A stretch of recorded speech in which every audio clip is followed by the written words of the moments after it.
দীর্ঘ অনেক দিন পর আজকে আবার ট্রেন জার্নি করতে যাচ্ছি। আজকে আমার উদ্দেশ্য ময়মনসিংহ থেকে ঢাকা। নেত্রকোনার মোহনগঞ্জ থেকে ছেড়ে আসা হাওড় এক্সপ্রেস ট্রেনে ময়মনসিংহ থেকে আজকে আমি ঢাকা যাব।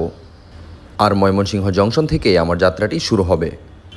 আর স্টেশনে ঢুকেই দেখা মিলল সেই চিরপরিচিত কোলাহল, তাড়াহুড়ো করে ট্রেনে ওঠা আর চিৎকার চেঁচামেচি। আমিও খুব দ্রুত ট্রেনে উঠে গেলাম। ট্রেনে উঠেই একটা ভিডিও ধারণ করে নিলাম। আর স্বস্তির বিষয় হচ্ছে ট্রেন এখন লেট করে না, যথাসময়ে ট্রেন ছেড়ে দেয়। আমার ট্রেনটিও যথাসময়ে ছেড়ে দিল। এই দৃশ্যটি ধারণ করার সময় ছোটবেলার একটা কবিতা খুব মনে পড়ছিল, ঝকঝকাঝক ট্রেন চলেছে ট্রেনের বাড়ি কই। কিছুক্ষণের মধ্যে আমার ট্রেন ময়মনসিংহ কৃষি বিশ্ববিদ্যালয়ের জব্বারের মোড় পার হচ্ছে। ময়মনসিংহের লোকজনের কাছে এই মোড়টি খুবই পরিচিত। আর ওই যে ব্রিজটি দেখতে পাচ্ছেন সেটি হচ্ছে লন্ডন ব্রিজ। এটি কৃষি বিশ্ববিদ্যালয়ের লন্ডন ব্রিজ বলা হয়। আর ট্রেনে ওঠার সময় আমি কিছু খাবার কিনে নিয়ে উঠেছিলাম, পপার্স আর ফান্টা। পপার্সটা আমার খুবই ফেভারিট, আর অন্য কিছু ছিল না বিধায় আমি ফান্টাটা কিনেছি। একদিকে ট্রেন চলছে আর আরেকদিকে আমি আমার পেট পুজো করছি। ফান্টা খাওয়ার সময় আমার মনে হচ্ছিল আমি রোলার কোস্টারে বসে ফান্টা খাচ্ছি। দোল খেতে খেতে ফান্টা খাচ্ছিলাম, আর আমার পাশের বসা আঙ্কেলটি আমার দিকে তাকাচ্ছিল বারবার।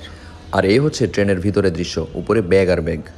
আর স্বস্তির বিষয় হচ্ছে এখন আর ইন্টারসিটি ট্রেনগুলোতে ওইরকম ভিড় হয় না। টিকিট ছাড়া আপনি ট্রেনে চড়তে পারবেন না, যার কারণে যারা টিকিট কেটে উঠে তারা একটু স্বস্তিতে ভ্রমণ করতে পারে। যাত্রী নেই তাতে কি হয়েছে, হকার্স তো আছে। আপনি মিনিটে মিনিটে সেখানে হকার্স দেখতে পারবেন। বিভিন্ন ধরনের পণ্য সামগ্রী নিয়ে তারা আপনাকে ডাকাডাকি করছে। এতে অসুবিধা যেমন আছে, সুবিধাও আছে। আপনি চাইলেই টুকটাক খাবার কিন্তু ট্রেনে খেয়ে নিতে পারেন। আমিও ঝালঝাল চানাচুর নিয়েছিলাম খাওয়ার জন্য। কতটুকু স্বাস্থ্যকর জানি না, তবে খুবই মজা ছিল। আর কিছুক্ষণ পরেই চলে আসলো দাঁতের মাজন। আমার পাশে বসা আঙ্কেলটি সেই দাঁতের মাজন দেখছিল, কিন্তু আশ্চর্যের বিষয় হচ্ছে যিনি এই দাঁতের মাজন নিয়ে আসলেন ওই দোকানদারের দাঁতেই প্রবলেম ছিল। আর ময়মনসিংহের ট্রেনে এই দৃশ্য আর এই গজল ছাড়া তো যাত্রা অসম্ভব। এই গজলটি এখন আমার মুখস্থই প্রায়।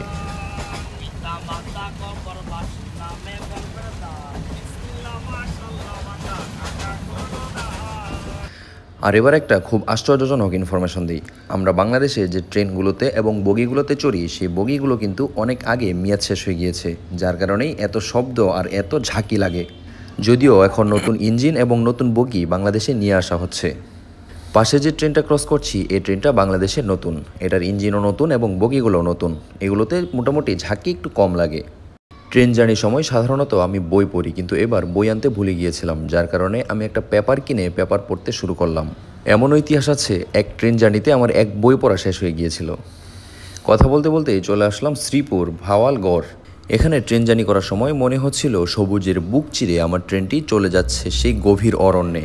ট্রেনের ছাদ থেকে দৃশ্যটি ধারণ করতে পারলে এটার প্রকৃত সৌন্দর্য বোঝা যেত, তবুও এখানেও কম সুন্দর লাগছে না। আমি খুবই উপভোগ করেছি। ঢাকার দিকে যতই যাচ্ছিলাম ততই গরমের তীব্রতা বাড়তে শুরু করলো। তাই এই গরমে আমি একটা আইসক্রিম কিনে খাওয়া শুরু করলাম।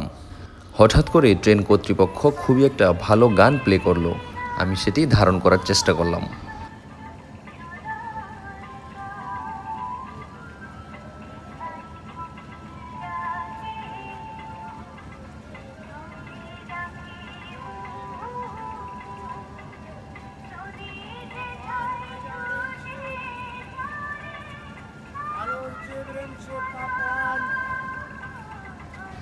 গান শুনতে শুনতে চলে আসলাম বিমানবন্দর স্টেশন।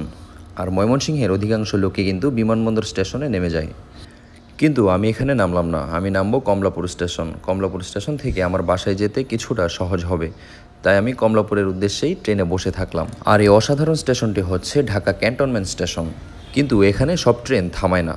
আমি কমলাপুর চলে গেলাম, আর কমলাপুর স্টেশন থেকে বের হয়ে একটা টেসলা নিয়ে নিলাম। টেসলা করে চলে গেলাম আমি আমার বাসার দিকে। আর এই হচ্ছে আমার আজকের ট্রেন জার্নি। ভিডিওটি ভালো লাগলে লাইক কমেন্ট করে ফেলুন তাড়াতাড়ি।